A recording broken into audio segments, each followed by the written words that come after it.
നമസ്കാരം. ഞാൻ നിങ്ങളുടെ സ്വന്തം ശരവൺ മഹേഷ്. കൃഷ്ണശിലയായി എന്ന എൻ്റെ പരമ്പരയിലെ 345-ാമത്തെ എപ്പിസോഡാണിത്.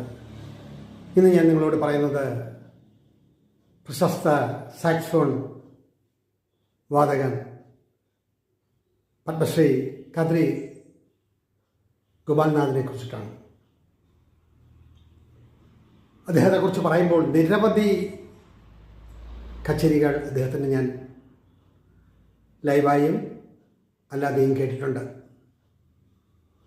ഏറ്റവും അടുത്തുനിന്ന് കേൾക്കാൻ കഴിഞ്ഞതും സംസാരിക്കാൻ കഴിഞ്ഞതും എൻ്റെ നാട്ടിലെ തമ്പാനൂർ ശ്രീ അയ്യപ്പ ക്ഷേത്രത്തിൽ നടന്ന കച്ചേരിയോട് അനുബന്ധിച്ചാണ്.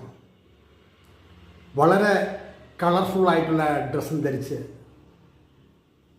അന്നൊരു റോസ് കളറുള്ള ഒരു ഡ്രസ്സായിരുന്നു. ഒരു 3 മണിക്കൂർ നേരം നമ്മുടെ മനസ്സിനെ ഒരു വിസ്മയ ലോകത്തേക്ക് കൊണ്ടെത്തിച്ച ഒരു അതുല്യ പ്രതിഭ.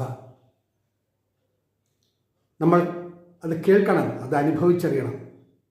അത്രമാത്രം കർണാടക സംഗീതത്തിൻ്റെ വിവിധ തലങ്ങളെ സ്പർശിച്ചുകൊണ്ടുള്ള അദ്ദേഹത്തിൻ്റെ ആ കച്ചേരി ഇന്നലെ നടന്നതുപോലെ എനിക്കിന്നും അനുഭവപ്പെടുന്നു.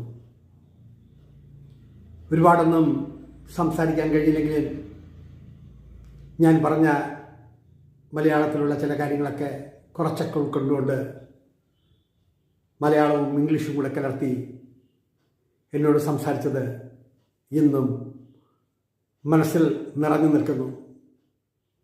കച്ചേരിക്ക് മുന്നേയും കച്ചേരിക്ക് ശേഷവും അദ്ദേഹവുമായി സംസാരിച്ചപ്പോൾ അദ്ദേഹം പറഞ്ഞൊരു വാക്കാണ് ഇങ്ങനൊരു എപ്പിസോഡ് ചെയ്യാൻ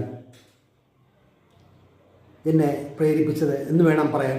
കാരണം അദ്ദേഹം പറഞ്ഞു, ലോകത്തെവിടെ കച്ചേരി നടത്തിയാലും, ലോകത്തെവിടെ നമ്മുടെ സംഗീതം കേൾക്കാൻ കഴിഞ്ഞാലും കേൾക്കുന്നവരുടെ മനസ്സ്, ആ മനസ്സിനെ സന്തോഷിപ്പിക്കുക എങ്കിൽ മാത്രമേ ഒരു കലാകാരൻ ഇവിടെ ഉള്ളൂ എന്ന് ഓരോരുത്തരും മനസ്സിലാക്കൂ.